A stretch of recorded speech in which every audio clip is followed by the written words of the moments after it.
amigos, tudo bem? Eu sou a Mari da Leones e esse é mais um episódio do nosso Lion Talks, o seu podcast de cibersegurança. E hoje o assunto e o convidado estão imperdíveis, né? O assunto de hoje é bem atual e conecta muito os pilares da autonomia de agentes de IA e vai muito de encontro ao nosso tema. Vamos para o nosso tema? Da segurança ofensiva tradicional à era dos agentes autônomos. E o nosso convidado, já vou chamar ele é referência internacional em cybersecurity, é professor universitário em cybersecurity e desenvolvimento também, é líder e founder do Red Team Leaders, treina agentes de IA, começou aos 10 anos de idade fazendo engenharia reversa, é top voice, né, em cybersecurity ali no LinkedIn, trabalha em uma das empresas mais importantes de ID Tech e Fingerprint, Identity do Brasil. Sem mais palavras, sem mais milongas, né? Seja muito bem-vindo, hermano querido João Santos. Muito obrigado, Marisa, Obrigada por pelo aceitar, convite. Viu? Eu agradeço, muito bom estar aqui. E essa apresentação, vou nem me estender mais aqui. Mas, prazer, sou Joás Antônio dos Santos. Muito currículo, né? Para tão jovem assim. Você só não é mais jovem que eu, né? Você tem o quê? 20 e pouquinhos? Eu tenho 22. Estamos próximos aí. Boa, eu tenho 25 anos. 25 anos. Né? Começou aos 10 anos. Eu comecei bem cedo, né? Então, eu nasci em 2001, sou da geração Z. Que bonitinho. Então, eu sou da geração Z e eu comecei bastante cedo a mexer com tecnologia, com informática. A minha principal influência foi muito os desenhos que eu assistia, e os filmes também. Então, desde a infância, eu lembro, o principal desenho talvez que tenha me influenciado para entrar na área, não só de tecnologia, mas de cibersegurança, foi o Cyber Chase. Então, era um desenho ali que passava e eu era muito fã. Então, eu lembro de... Toda vez que eu chegava da escola, eu ligava a TV ali na TV Cultura e assistia a Cyber Chase, que era um dos meus desenhos mais favoritos, assim. E foi um dos principais gatilhos, né, para eu começar a explorar esse mundo de tecnologia e cibersegurança. Muito bom, Joas. E você faz muito laboratório, você é pesquisador, você é tudo, você se mete em todas as áreas, todas as vertentes, e tá muito bom isso. Mas você poderia dar uma breve introdução, né, para o pessoal que está em casa, sobre os agentes autônomos, né, de IA, que a gente anda falando muito, tanto para a segurança defensiva, quanto para a segurança ofensiva, e é um assunto muito eminente, né? Então, você poderia dar uma introdução, né, o que precisa fazer para desenvolver, para treinar esses agentes, como que você faz, quais são as habilidades, né, mais importantes. É isso? Perfeito. Hoje, a gente vive numa era que a IA, ela... Até quando o ChatGPT surgiu, né, lá em final de 2022, a galera falava, não, isso daí é hype, né, é mais uma tecnologia que vai acabar rápido, assim, porque você tem muitos problemas para você treinar um modelo de IA, para você ter uma tecnologia como essa dentro da sua empresa. Principalmente quando a gente fala de problemas de cibersegurança, ninguém vai aceitar você colocar dados sensíveis dentro de um LLM para ele processar, fazer ali uma geração de um código, para a gente perguntar sobre alguma coisa. Ninguém vai... a segurança vai barrar isso no mundo corporativo, né? Uhum. E a surpresa é que não, né? Não entrou nessa seara, né? Vamos bloquear, vamos barrar o uso de inteligência artificial. Então, quando os modelos de LLM surgiram, que é basicamente você usar a linguagem humana, a linguagem natural, e aí o modelo, ele interpretar aquela linguagem, o que foi, né, qual foi a mensagem inserida, e converter isso para código e gerar um output ali, dando um resultado do que você deseja, isso acabou revolucionando muito até mesmo a forma que o mercado hoje ele trabalha. Antigamente, você falar de agentes de IA sem um modelo de LLM era muito mais complexo. Muita gente queria entrar nesse mundo de automação, olhar para algo que... para tecnologias que tivesse essa capacidade de pegar um ambiente, entender o contexto daquele ambiente e conseguir explorar. Só que a automação, antes do surgimento dos LLMs ficarem mais acessíveis, né, vamos falar que acessibilidade, né? Já existia o conceito, já existia a construção da tecnologia, mas a acessibilidade veio ali de forma mais eficiente a partir de 2022, com a OpenAI lançando o ChatGPT. Mas antes disso, já tinha-se discussão até de como que faria um modelo de exploração automatizada voltada a pentest que conseguisse encadear vários aspectos de exploração. Então, dando um exemplo, tem algumas coisas que estavam se discutindo de fabricação de produtos, era pegar uma vulnerabilidade de XSS e trazer várias formas de explorar, ou seja, eram várias automações sequenciais que executavam, e dentro dessas automações você tinha ali várias condições, né? Então, se você identificar que a resposta era dessa forma, você toma essa ação. Então, era tudo feito de forma manual. E dava muito trabalho, porque imagine você fazer isso para mais de 100 classes de vulnerabilidades que hoje existe.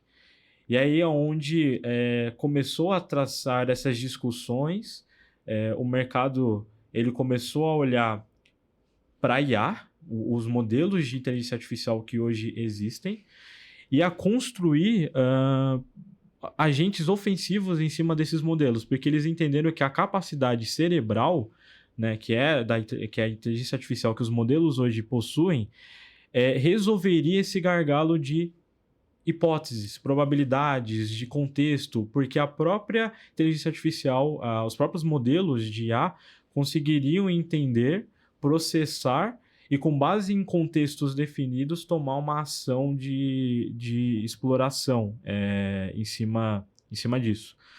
E aí foi onde começou a surgir essa corrida. E eu notando esse horizonte, vendo que talvez a gente passaria por um processo de evolução na área do pentest, na área de segurança ofensiva, comecei a estudar um pouco mais sobre agentes de segurança ofensiva. Então, a ler papers ali do Archive, né, que tinha pesquisadores, né, principalmente chineses e até americanos, que já estavam criando ferramentas que usassem LLMs por trás para realização de algumas tarefas de pentest como reconhecimento. Então, você tinha ali já ferramentas que surgiram, que foram compartilhadas no GitHub com esse propósito. E aí foi onde eu comecei a analisar, mas pensar também, bom, e se o agente ele também fizesse a exploração? E aí, fazendo alguns estudos, conheci, né, algumas empresas que começaram a olhar para esse mercado, a criar esse tipo de agente. E a partir daí eu comecei a estudar um pouco mais dessa arquitetura e a construir agentes de segurança ofensiva que tivesse a capacidade não só de fazer um reconhecimento, rodar uma série de ferramentas, mas também entender o que essas ferramentas elas geram de outputs e aí usar uma camada e criar uma camada de decisão para realização de explorações de vulnerabilidades. Boa, a gente já vai engatando com outro assunto, Boa. Que é o mesmo, né? Por exemplo, do seu ponto de vista, né? Qual que é a diferença do pentester que utiliza, né, um agente de IA como copiloto, digamos, Boa. né? E a diferença de você utilizar ele como um agente autônomo, né? Que ele tome decisões. Qual seria aí esse pilar, por exemplo? Perfeito. Hoje, um dos maiores gaps que a gente tem profissionalmente falando é a escalada do pentest. Então, com a chegada, o advento desses agentes, né, hoje você tem formas de trabalhar, tanto o modelo autônomo como o modelo mais híbrido. E o que é o modelo híbrido? É o que os grupos APTs hoje utilizam.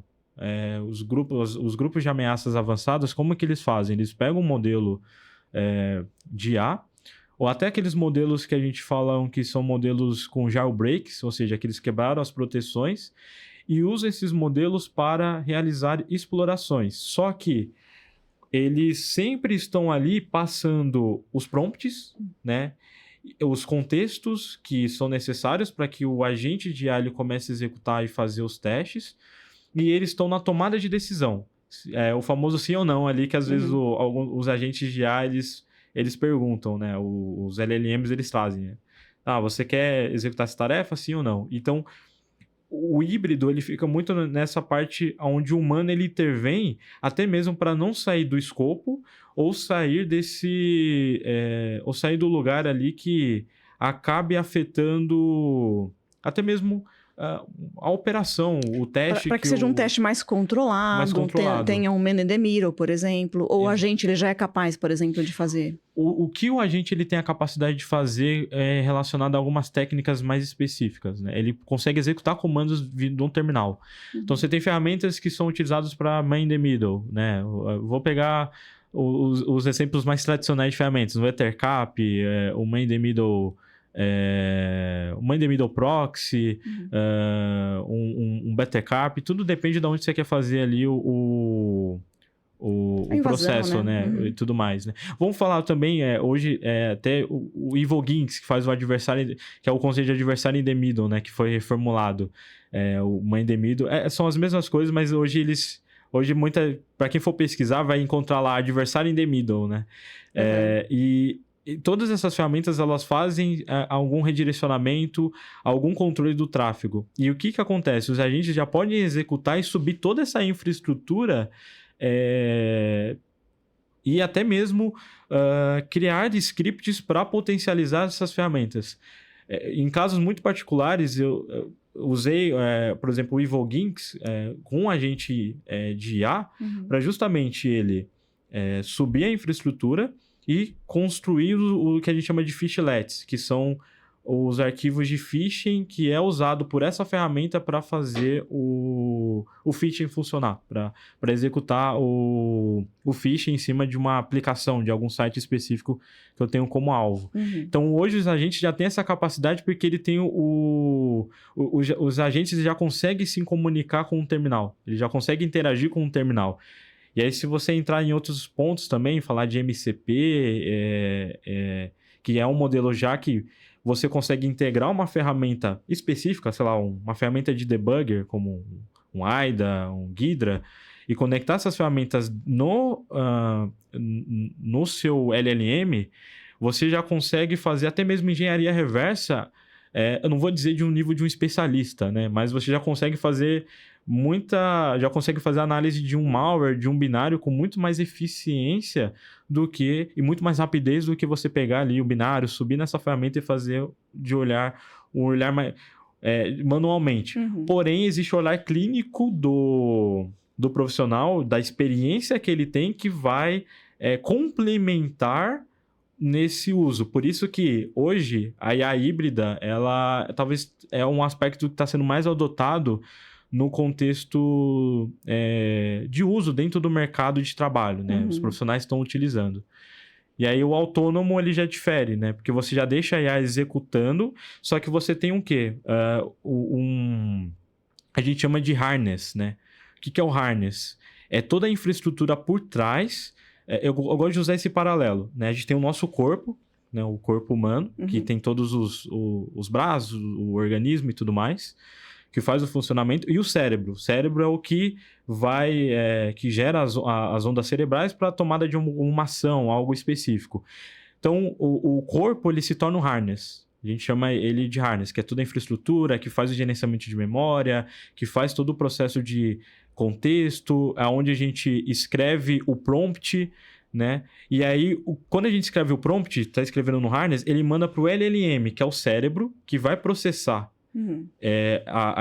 aquele texto, vai entender qual é a demanda e gerar o output. E aí o harness, ele faz o quê? Ele filtra e gera todo aquele código, né, que para quem usa cloud, né, ou ChatGPT, vê aquele código formatado, bonitinho, é o harness que faz todo esse processo. E aí, nesse sentido, o que entra nos agentes mais... agentes de IA para pentest autônomo é o harness. É quando você constrói algo bem sólido, bem trabalhado, que faz gerenciamento de contexto, faz a parte de memorização, você tem ali a parte de recompensa e que ele chama de reinforcement, né? Então, ele vai aprendendo conforme ele vai errando e conforme ele vai acertando, ele vai ganhando recompensas, mostrando que ele está no caminho certo. E aí você cria, né, toda uma estrutura de arquitetura para construir um agente autônomo. Então, por isso que a forma de você rodar uma IA direto, você abrir lá o Cloud, como o pessoal preferir chamar, e mandar os prompts ali, ele tem uma eficiência, ele tem menos eficiência que você pegar uma arquitetura preparada para realização de pentest, que já envolve ali, igual eu falei, o harness, o LLM, que aí vai dos modelos, quanto melhor o modelo, mais melhor vai ser o resultado, a capacidade exploratória. E aí, juntando esses dois, o harness e o modelo, a gente tem um famoso agente. Por isso que quando a gente fala de agente, o agente é isso, né? É a junção das duas coisas que transformam o agente, e o agente é o responsável por pegar tudo que foi feito nessas duas camadas e criar subtarefas. Aí você executa vários agentes para cada tarefa. Então, um agente para explorar SQL Injection, outro para Recon, outro para revisar relatório, e aí tudo isso usando as capacidades do modelo de IA, que está usando do LLM, e do harness, que é o que faz todo o processo, toda a arquitetura ali por trás do funcionamento do agente como todo, né? Então, se você não tem um harness bem configurado, treinado, desenvolvido ali de forma eficiente para que suporte essa tarefa específica, aí você não tem um agente autônomo eficiente, muito bom, né? eficiente. Assertivo, E exatamente. É por isso que é muito complicado, né? É por isso que é uma corrida. A gente fala que está vivendo uma corrida meio que igual uma corrida armamentista, né? A gente está meio com uma guerra fria nessa coisa de IA, porque muitas empresas tentando criar o melhor modelo autônomo. E é uma corrida que exige muito trabalho, muita pesquisa, e é por isso que você sempre está lendo, porque hoje surge um novo paper de um novo conceito de IA, alguma coisa, alguma técnica, algum algoritmo matemático que a gente pode aplicar dentro da nossa arquitetura de agentes e construir e melhorar mais ainda o agente de IA. Então, por isso que é muito mais um trabalho científico. E isso que é o legal. Constante também, né, Jô? É constante. Isso está só no começo, né? São muitos assuntos. Exato. De segurança ofensiva. A gente vai até amanhã conversando, né? Sim. Mas minha pergunta agora é sobre o mercado, né? Você faz muitas coisas. Você é professor, instrutor, né? Líder aí, também lançou livro. A gente já vai falar do livro já. Então, você tem muitas tarefas, né? Mas está no mercado de trabalho, assim como eu. Então, a gente sempre encontra um tempinho para gravar aqui, mas estamos no mercado. E do seu ponto de vista, você acha que o mercado está preparado, né, para lidar com esses adversários ofensivos autônomos? Eu acho. Parte do defesa, Purple Team também. Olha, eu acho que essa corrida está indo para os dois lados, tanto para o lado ofensivo como para o lado defensivo. Eu não vou dizer que o mercado ele não está preparado, porque o que geralmente a IA executa é o que já existe, o que já foi mapeado, seja no Mitre, né, os TTPs ali, seja o que a OASP já traz dentro das suas bases de conhecimento. Só que a questão da escala e da rapidez e da eficiência que isso está gerando é onde mora o problema, principalmente para quem tem um SOC. Né? Se o SOC ele não conseguir lidar com uma quantidade de alertas que vão surgir e não ter a capacidade de fazer uma triagem eficiente para conectar pontos... Colocar o que é falso positivo, criar playbooks, handbooks, IOCs, né? Isso é muito importante também. E essa talvez seja uma das principais corridas, né? E aí, se a gente for entrar nesse lugar, o que muita gente está discutindo hoje é como que os ciências eles vão evoluir. Talvez eles entram como um conceito mais de security mesh, né?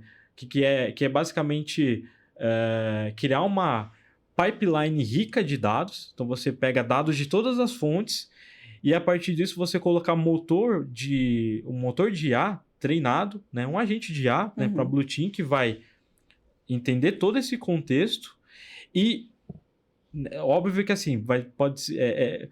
a gente não sabe se esse futuro vai chegar ou como que ele vai vir, mas muita gente está olhando para um lugar que, em vez de você ir lá, pegar log por log, pegar qual que é o IP que causou o incidente, qual é o IP de origem, o IP de destino, você vai só fazer um resumo. o que foi esse incidente e até onde esse incidente chegou. Então, você vai mandar isso para um agente de IA, o agente de IA que tem os dados de várias fontes, né? Essa malha de dados que é proveniente de um EDR, de um XDR, de um que também utilizam IA, né? Que utilizam Todos. IA. E você jogar todas essas fontes de dados em um só lugar, só para você mandar para a LLM e perguntar o que gerou esse incidente, né? O que gerou o incidente XYZ. E aí ele vai consultar todos os dados e falar, olha, começou pelo um phishing que veio aqui, ó, do gateway de e-mail que está conectado nessa fonte. Então ele olha o gateway de e-mail e fala, olha, começou por um phishing, e aí esse phishing baixou um arquivo, aí ele vai no EDR, vê se o EDR detectou, e aí vai jogando tudo isso dentro de uma malha de dados para gerar inteligência. Então, eu vejo que esse vai ser o futuro para tentar combater agentes de IA, sejam híbridos ou autônomos, que vão começar a ter uma capacidade de exploração absurda. Ainda mais falando dos modelos que estão melhorando, estão avançando, como a gente teve aí o Mythos, né? E apesar de ter muita discussão sobre a eficiência do modelo, mas é um exemplo de que, a partir de agora, as empresas de IA, os nossos fornecedores de modelos de IA vão começar a criar modelos tão robustos, mas vão também tentar controlar de alguma forma. Porém, a gente sabe que dentro do cybercrime, existem sempre formas das pessoas conseguirem acesso a esses modelos e até fazer a quebra fazer um jailbreak, né? Quebrar as proteções desse modelo, que é igual aconteceu com o lançamento do Fable, né? Fable 5 do Cloud. Quebraram o modelo e, consequentemente, gerou aí esse furdúncio, né? Esses bloqueios, né? Partindo ali da Anthropic. Então, só mostra o quanto a nossa área ela vai precisar passar por muitas reformulações para obter ali um resultado eficiente no combate a essas ameaças que são ameaças avançadas por IA, né? Sim. A gente já muda, coloca o IA, Com né, certeza. no nome. E aí, em que momento, assim, você acha, né, que a gente deixou de falar de automação e a gente começou a falar de autonomia? Maravilha. Que é bem parecido, né? Uma coisa é a automação. Você comentou, né, dos agentes. Você pode... Antigamente você comprava os malware, né? Até hoje compra, né? Compra na internet, aí você dá uma manipulada ali, envenena e sai mandando, né, para fazer testes. Exatamente. Muitas vezes os cyber atacantes também, criminosos, utilizam essa mesma metodologia, né? Mas a principal diferença aí, quando que a gente saiu da autonomia, né? Perdão, da automação para autonomia. Maravilha. A automação, quando ela surgiu no mundo de pentest, no mundo de cyber em si, ficou muito mais assim, vou construir um script que vai fazer um reconhecimento, vai trazer todos esses insumos e eu pego e reutilizo num pentest. Ou então eu adquiro uma ferramenta de automação de pentest para eu testar coisas, playbooks prontos ali. Que esses playbooks né, basicamente uma série de scripts com várias condições, né? Então faz isso, faz aquilo, se for assim. E você ia melhorando porque você tinha um cliente que ele tinha um comportamento de uma aplicação que você falou, peraí, eu nunca customizado. vi... Você ia customizando ali o código conforme... Hoje não, hoje você tem a autonomia que a IA traz, que é basicamente quem tem o melhor modelo de IA, né? Você não precisa... Você coloca um cérebro ali por trás e você treina treina os agentes para ele realizar essas tarefas. E o agente ele vai usar aquele motor de LLM para entender o contexto da aplicação. Como eu digo que é basicamente uma segunda pessoa, um segundo cérebro ali. Então ele vai entender, ele vai navegar. E o que é legal é que hoje os próprios LLMs, né, as próprias ferramentas já conseguem navegar na aplicação.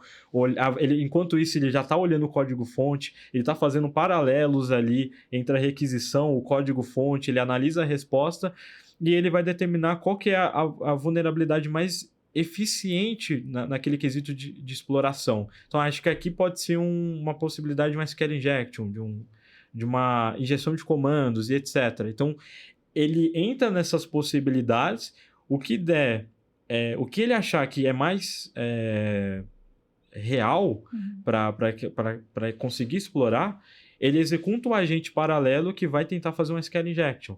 que aí é onde vem o ganho da autonomia. E eu falo que a autonomia, ela é um processo tão revolucionário dentro da área de segurança ofensiva, porque, diferente da automação que você já construía, você ia construindo as customizações, você tem ali uma capacidade maior, você tem basicamente um segundo cérebro te auxiliando ali em todo esse processo e não tem limites, né? Você não consegue definir um limite, a não ser que você coloque o que a gente chama de guardrails, né? Que é que você define até onde a IA pode ir, que é igual o ser humano, né? A gente quando escreve o Mas escopo se ela é do pentest, autônoma, e aí, se ela é autônoma, ela vai fazer o que ela quer, ou não? Não necessariamente. Não necessariamente. Você pode definir guardrails que, nesse processo que são diretrizes até onde ela pode ir, que são salvaguardas, né? São salvaguardas que garantem, olha, você explorou um SQL injection, mas você não pode tentar uma execução de executar seguinte queries que podem deletar um banco de dados ou que escreva alguma coisa no banco de dados. E isso acontece. Até durante os treinamentos de agentes que eu fiz, nas explorações, já aconteceu de ele reescrever os dados do próprio banco ou inserir alguma informação ali dentro. Então, você define esses guardrails com base em cenários para evitar que ele seja rebelde. Que ele seja rebelde e ele acabe fazendo coisas que podem prejudicar ali o ambiente. Então, assim, tem esse ponto da autonomia que, assim, você tem que ter muitos guardrails, por isso que você tem que treinar, avaliar, tá sempre ali testando. E é uma das preocupações que é onde eu falo que é uma revolução. Por quê? Você também gera-se uma preocupação, né, em todo ato revolucionário, você tem umas preocupações ali que é quem vai estar utilizando. E aí pensa o seguinte, você tem lá o seu site que tá lá parado, né? Você não vai estar fazendo pentest, mas vem alguém, usa esses modelos de IA e começa a fazer explorações sem ter esse conhecimento de salvaguardas, de dar o melhor contexto, né? Criar um prompt específico para isso. Aí começa a rodar. E aí ele encontra o SQL Inject. Só que como não tem guardrails, o que vai acontecer? Vai explorando, e aí você tem a surpresa de que alguém invadiu a sua aplicação, reescreveu seu banco de dados, ou deletou o banco de dados, porque a IA ela vai avançando. Se deixar, né, ela vai avançando e vai fazendo as ações ali. Então, colocando... É igual o ser humano, né? Quando a gente vai fazer um pentest, você tem ali o que está fora do escopo, o que não pode fazer.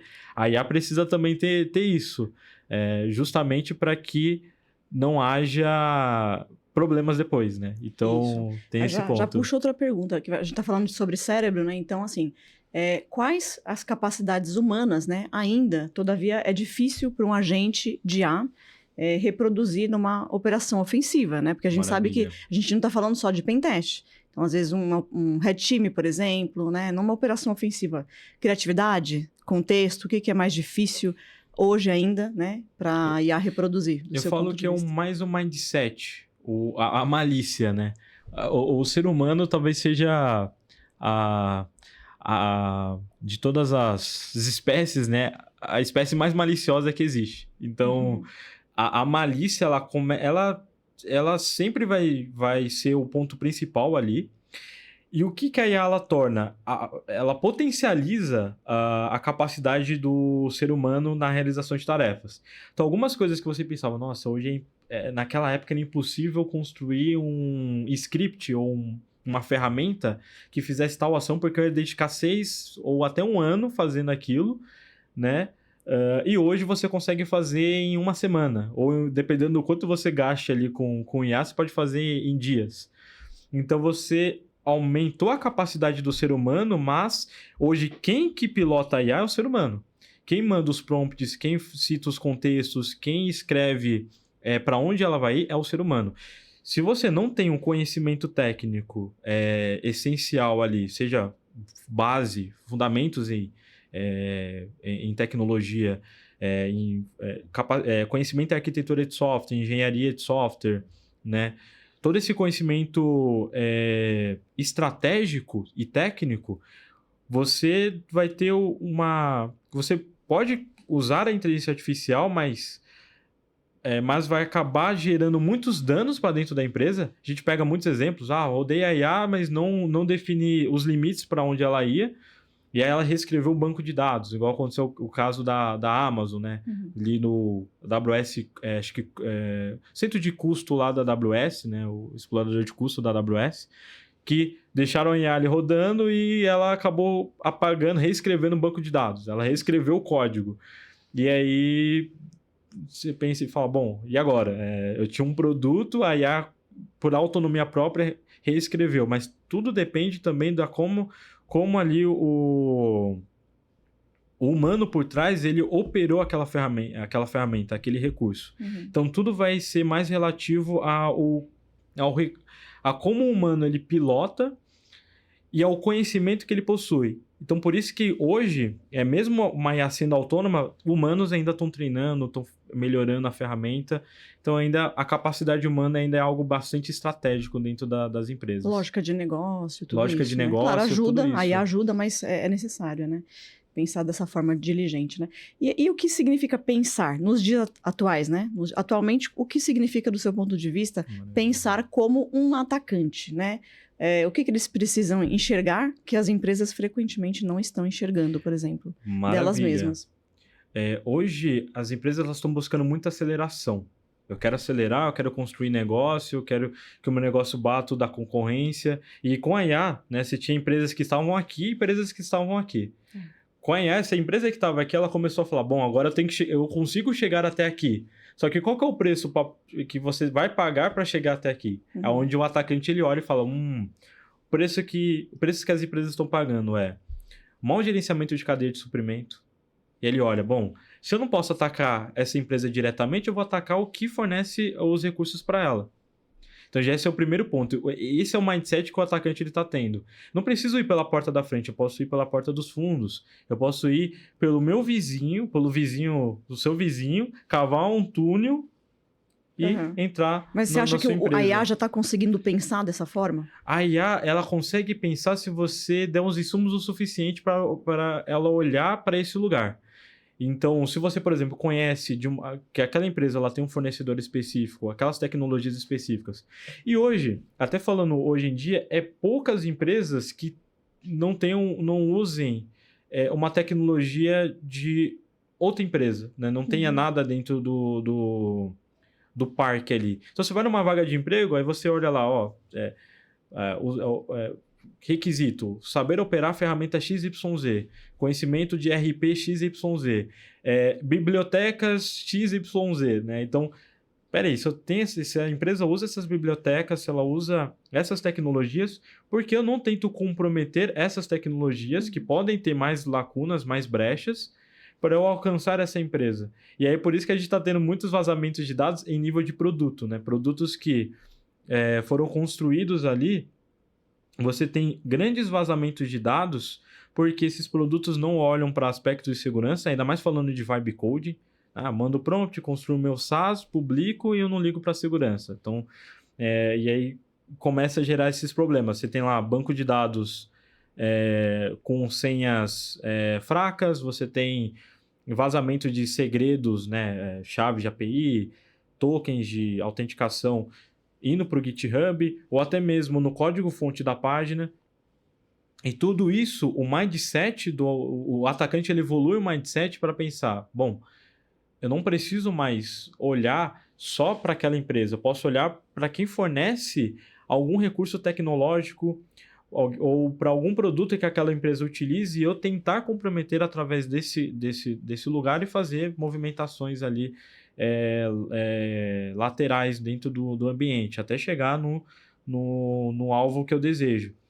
E isso acabou se tornando talvez um dos pilares mais potencializados, porque com a IA você pode passar todos os requisitos, todos os pontos ali, e pensar e usar a IA para pensar em estratégias que vão te auxiliar nesse aspecto. Tudo também depende do quanto você, tendo conhecimento ali, esse mindset ofensivo, né? Fala, olha, tem aqui uma biblioteca, você acha que tem alguma versão... sei lá, você tem lá uma biblioteca que é open source. Então, essa biblioteca ela faz um papel muito importante naquela aplicação. Porque eu não vou no GitHub, olho a última versão daquela biblioteca e tento encontrar uma vulnerabilidade naquele código. E aí, se eu encontro uma vulnerabilidade no código, posso usar a IA para fazer isso. Eu crio um exploit para explorar aquela biblioteca. Então, assim, é muito mais do mindset que o atacante ele tem. E isso nunca vai substituir, a IA nunca vai substituir esse olhar, porque a IA também tem os guardrails dela, ela tem as proteções dela, as políticas e as éticas que algumas empresas vão aplicando dentro da IA ali. Então, tudo vai depender uma corrida também do... contra, né? Contra Exato. rato, digamos, né? Exatamente. E assim, na sua visão, né? Quais as melhorias as empresas, né? Elas deveriam adotar para melhorar a sua própria maturidade de segurança, né? Seja com IA ou não, mas... Maravilha. Eu acho que o primeiro ponto é governança. Nunca se falou tanto de governança e riscos como hoje. Acho que é um dos primeiros pilares que entram, porque a governança está ditando os rumos como a IA é usada dentro das empresas. Ela está sendo o guardião dos riscos. Então, a gente tem esses riscos aqui mapeados, né? A gente identificou esses riscos. Já não é mais aquela coisa de você... O gerenciamento de risco, ele está até evoluindo para não ser mais aquela coisa passiva. Eu tenho um risco, mapeei, deixei ali, tá bom. Né? Não acompanho, não faço um processo de revisar esses riscos. Deixo lá, salvo, tá lá na planilha, quem for consultar, já tem esse risco, já está mapeado, se está mapeado, a gente já sabe, risco aceito. Não, as coisas estão evoluindo para que, em vez de você esperar o risco chegar até você antecipar o risco. Os riscos, eles podem ser relativos para o rumo que o negócio está indo, para as tecnologias que a gente implementou, para o tipo de incidente que é comum na empresa. Então, tem muito incidente de credencial sendo vazado, então já é um risco. Como que a gente antecipa desse risco acontecer, esse risco não ser concebido, né? A gente está ali na fase de pegar, identificar esses gaps e já cobrar os times para atuar em cima. Então, isso também está sendo uma das principais corridas de empresas olhando para identificação de risco, e aí entra o pentest, entra as operações de Red Team, tudo isso para ajudar a identificar riscos antes e fazer a governança desses riscos de forma estratégica. Então, os riscos estão mapeados, o negócio ele só vai escalar se fizer algo referente àquele risco, né? Então, as áreas de governança estão começando a se impor mais e até definir controles de como é o uso da IA. Né? Como que você vai utilizar a IA, qual IA você vai ter dentro da sua empresa, como que vai operar esses modelos. E isso está sendo os principais pilares. E o outro pilar é a identidade. Nunca se falou tanto de gestão de acesso como hoje, né? Está sendo a área mais estratégica que uma empresa pode ter. Por quê? A gestão de acesso, ela não olha só para os acessos tem os acessos humanos e os acessos não humanos, né? Que são os acessos voltados a... Os não humanos são as chaves de APIs, os secrets, entre outras coisas, tokens de autenticação. Como que eu gerencio esses acessos? Como que eu revogo um segredo caso ele seja vazado? E como eu identifico que esse segredo ele foi vazado? Como que eu garanto a segurança de uma chave de API, de uma chave de um banco de dados tipo um Supabase ou algo nesse sentido? Como que eu garanto a gestão de identidade e estou ali olhando para esses Shadows AI, Shadow IT, né, essas tecnologias que a gente não sabe que existam para dentro da nossa empresa, mas que estão armazenando chaves de API, estão armazenando vários tipos de segredos. Então, essa está sendo a principal corrida, né, para olhar para essas camadas e garantir o acesso, garantir que a empresa lá tem uma gestão de acesso eficiente e que, caso esse segredo vazar, ele não chegue no banco de dados de produção, afeta toda a cadeia operacional da empresa, né? consigo detectar, revogar o mau uso dessa chave. Então, a corrida está sendo em busca desses controles também, né? Então, é para esse lugar que E está aí, indo. se você assumisse, por exemplo, né, hoje uma posição importante, né, de liderança em uma Maravilha. grande empresa, quais seriam as áreas, nas 3 primeiras áreas aí que você gostaria de testar, junto com todo o seu conhecimento, expertise, know-how? Olha, o meu planejamento seria olhar para as áreas de governança, as áreas de identidade, gestão de identidade, áreas de monitoramento, e eu vou adicionar a área ofensiva. Esses 4 pilares são os pilares assim principais. E os gaps, e onde eu ia tentar identificar os gaps? No que é mais importante para o negócio? É o produto? Se é o produto, vamos primeiro varrer tudo que faz a parte daquele ecossistema, daquele produto. Uhum. Vamos criar um planejamento. Vamos fazer primeiro uma avaliação, um assessment. Qual que é o nível de maturidade que o nosso produto, em segurança, que o nosso produto está? E aonde a gente quer chegar? E a partir daí definir estratégias para atingir um nível de maturidade legal, razoável. E aí a gente começa a olhar para outros pilares, né? Os pilares mais operacionais da empresa, né? Olhar...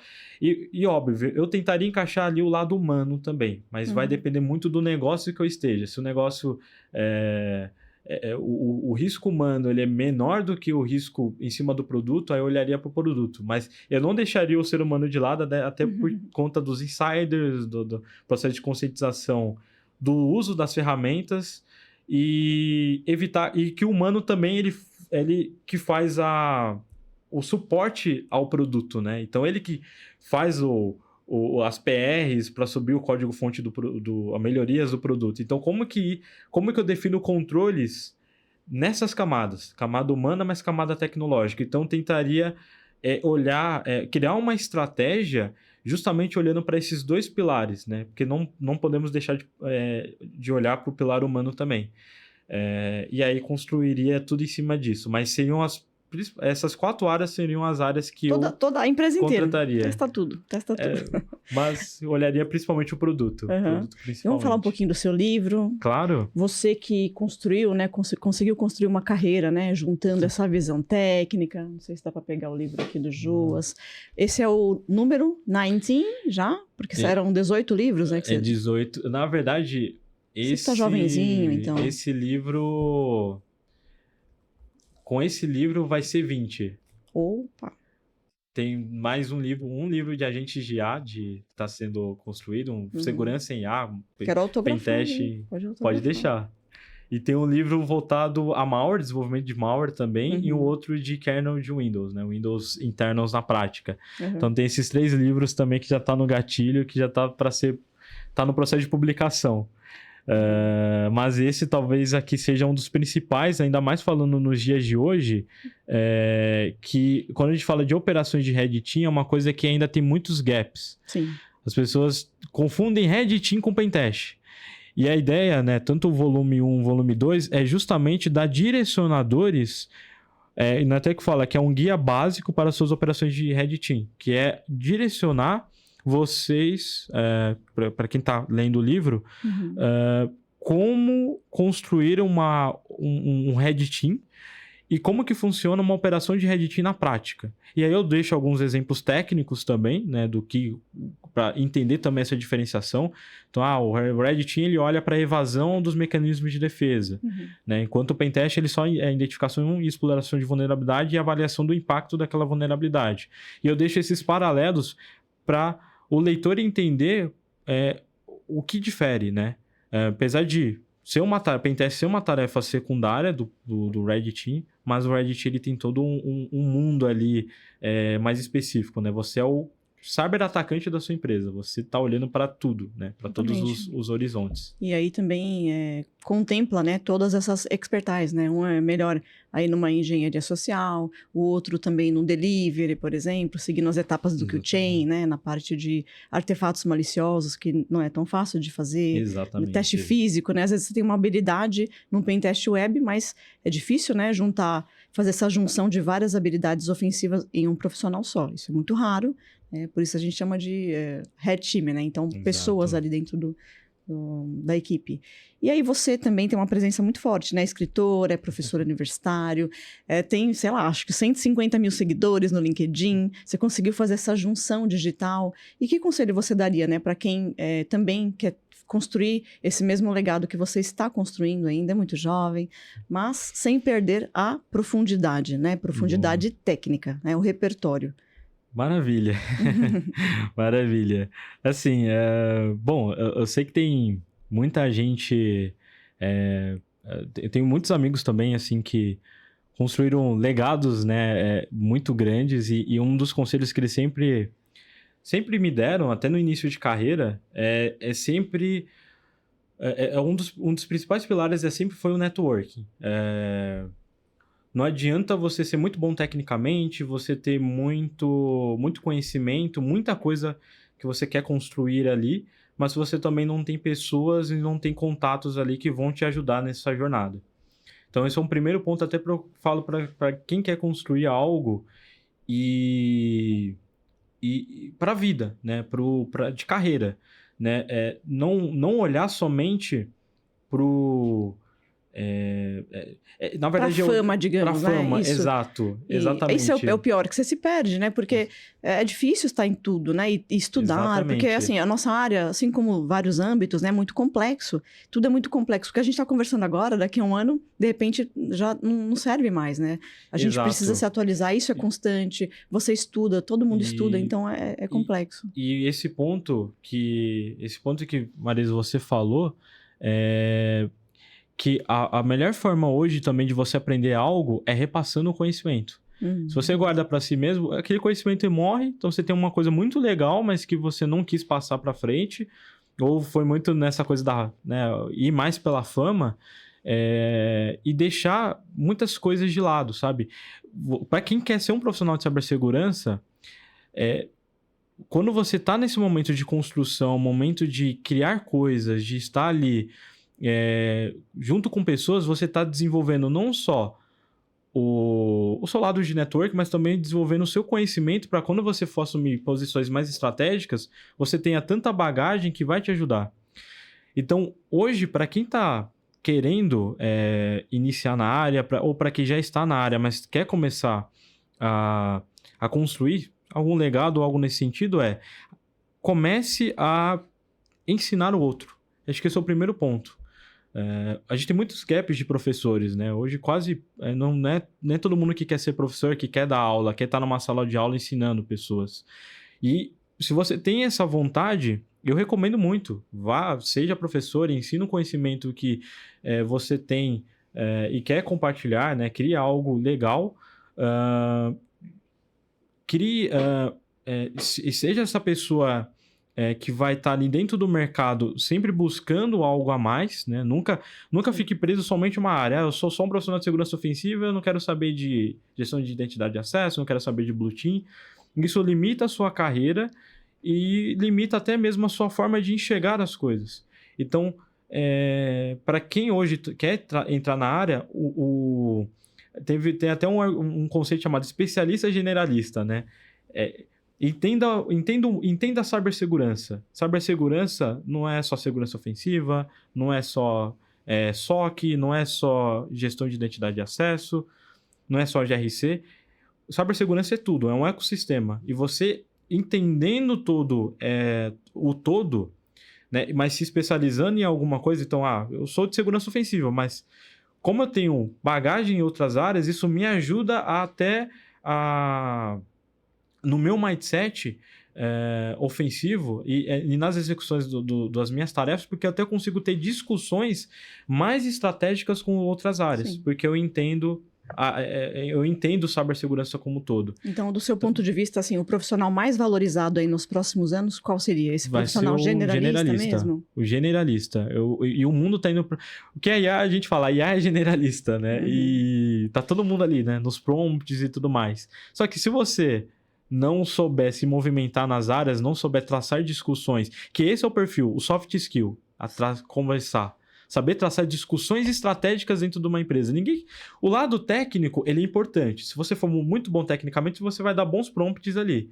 Mas se você não conseguir chegar no negócio, na alta gestão e ter diálogos técnicos e transcrever o tecniquez na linguagem mais executiva, você vai ter menos oportunidades do que um profissional que talvez não tem tanta bagagem técnica, mas ele aprende algo e consegue traduzir isso no... Bypassou esse bypassou, exatamente, bypassa esse gap. Sempre conjugando aí a visão de riscos, né, com a visão de negócios, né? Exatamente. É um desafio também. E, ao longo da sua carreira, né, sua grande carreira, começou aos 10 anos, então deve ter uns 30 anos de experiência, né? Quais foram os aprendizados, assim, mais valiosos, né, que você acha que nenhuma certificação te trouxe, né? Foi, de repente, da sua batalha aí ofensiva, né, do Red Team, uns aprendizados aí que hoje você aplica no seu core de negócio, na sua carreira? Eu entro tanto nos aprendizados técnicos, mas também os aprendizados da vida, né? Acho que se a gente fala de aprendizados da vida, primeiro tomar cuidado com as pessoas que você anda. Que essas pessoas, elas podem acabar sendo... podem não ser pessoas que contribuam com a sua carreira. Existem bons networks que você faz, esses bons networks você leva para a vida inteira. Mas tem networks que você faz que podem ser mais prejudicial para você do que te ajudar. Então, acho que acho que é a lição de vida assim, que eu deixo também para quem está entrando na área. E, de forma técnica, é a capacidade de ser humilde em aprender. Uma coisa que eu gosto é de escutar outros profissionais, outros especialistas. Então, veja assim, a pessoa conversando, falando, te explicando o conceito, eu absorvo, eu entendo e absorvo essa outra visão, sabe? Quando você absorve várias visões estratégicas para a sua vida, isso é muito melhor do que você fazer um curso. Eu prefiro ouvir um profissional, 1 hora de um profissional que está ali no dia a dia, atuando naquela área, do que pagar um curso de 20, 40 horas que vai estar falando um monte de coisa, um monte de conceito, mas como que você aplica no dia a dia? Então, eu sempre gostei de ter diálogos com profissionais de cibersegurança, que são acessíveis nesse caso, porque eu aprendi muito mais escutando pessoas do que fazendo um monte de certificações, que no final do dia você tem laboratórios prontos, tem tudo ali já esquematizado, mas você não tem as nuances, você não tem as burocracias corporativas. Então, muita coisa foi evoluindo até na minha carreira, que eu chegava, mas por que eu não posso fazer dessa forma? Não, porque o negócio não deixa você fazer dessa forma. Ou você precisa pedir aprovações para essas pessoas. Mas vai ser algo bom para a empresa. Mas não é bem assim, né? Se você fizer dessa forma, vai dar problemas. Então, você vai entendendo com profissionais que já viveram, já passaram por experiências. Falou que a melhor forma de você aprender é observando os outros, né? Observando como os outros fazem e tirando o que é bom e também as lições aprendidas ali que você vai tendo dos erros, tanto erros que você comete e você tem a humildade de recalcular a rota, mas também dos erros gerais assim, que acontecem nas áreas. A gente tem muitos exemplos por aí, né, nos noticiários de erros cometidos em várias camadas, não só pelo time de segurança, mas pelo negócio. E a gente aprende com esses erros para justamente não cometê-los, né? Então, acho que esse é o principal ponto dentro de dicas que eu dou, de uma forma geral, para a carreira. Muito bom. Já deu dicas demais, mas uma dica bem pequenininha, assim, tech, para quem está começando em cyber. E depois uma dica executiva aí para o board, para os decisores. Maravilha. Uma dica bem... Mais uma, né? Você já deu várias, mas mais uma aí. Eu acho que para quem está começando, eu começaria a aprofundar a minha base de conhecimento. Então, entender fundamentos, entender as áreas de cibersegurança, conhecer, né? E se tiver a oportunidade de trocar ideia com profissionais, faça isso, mas conheça essas áreas e comece e não seja resistente a IA. Mas vai ter muita gente, não, mas a IA é isso. Não seja resistente. Aproveite as tecnologias que hoje estão ao nosso dispor. Se amanhã, você tem que pensar o seguinte, se amanhã não existe mais IA, acordamos e tudo, acabou. Você vai conseguir executar suas tarefas do dia a dia sem a inteligência artificial? Ou você está tão dependente da IA que você não consegue mais nem fazer um pentest, nem rodar um Nmap você consegue mais porque você postergou, você na verdade deixou tudo para a IA fazer. Então, use a tecnologia, mas aprenda o que está por trás de tudo isso. E para o board, para os executivos, o meu maior conselho é tomar cuidado com as estratégias que você vai querer implementar em cibersegurança, estratégias que não são sólidas, né? Eu quero implementar uma estratégia, mas eu não analisei o impacto. Eu só quero implementar porque eu preciso estar acompanhando o negócio. Segurança tem que acompanhar o negócio, isso é fato. Mas não pode acompanhar e deixar com que o negócio faça da forma... dite o rumo de como segurança tem que ser feito. Porque segurança está lá para garantir a proteção e auditar as áreas, para ver se as áreas estão fazendo daquela forma. Se começar a entrar com exceções, entrar com uma visão mais voltado para o negócio sem considerar segurança, quando acontecer um vazamento de dados, quando acontecer um incidente crítico, o resultado e o impacto que isso vai ter para a sua empresa vai ser gigantesco. E é isso que está acontecendo. Muitos vazamentos, porque está deixando as áreas de engenharia atuar de forma como quer. Então, eu vou usar a IA que eu quero, vou usar da forma que eu quero, e não há uma estratégia, né? Para onde o negócio está indo? Cria uma estratégia em cima. Então, para mim, esse é o ponto principal, dando de conselhos assim pro executivo hoje que vai estar escutando esse podcast. Então, com certeza. É isso. E seguir o Jos, você tem o LinkedIn, tem Instagram também, muitas entrevistas também no YouTube, Sim. Palestrante, carreira só decolando aí. Né? Graças a Deus. Amém. Obrigada pelo livro, a gente tem um brinde para você também, Maravilha. Um brinde bem legal. E vocês sigam a página aqui da Leones, né? No Instagram, no YouTube, para mais podcasts desses, né, de qualidade, segurança ofensiva, segurança defensiva. E aguardem o próximo episódio. Muito obrigada, meu amigo. Marisa. Obrigada, viu? Obrigado, Bem, volte mais aqui, a gente sempre Pode gosta deixar. De te ouvir, Próximo vai ser para lançar outro livro. Você não para, hein? O brinde a gente dá daqui a pouco, Boa, né? Tá perfeito. bom, tá bom. Obrigada. Obrigado, hein? Beijão.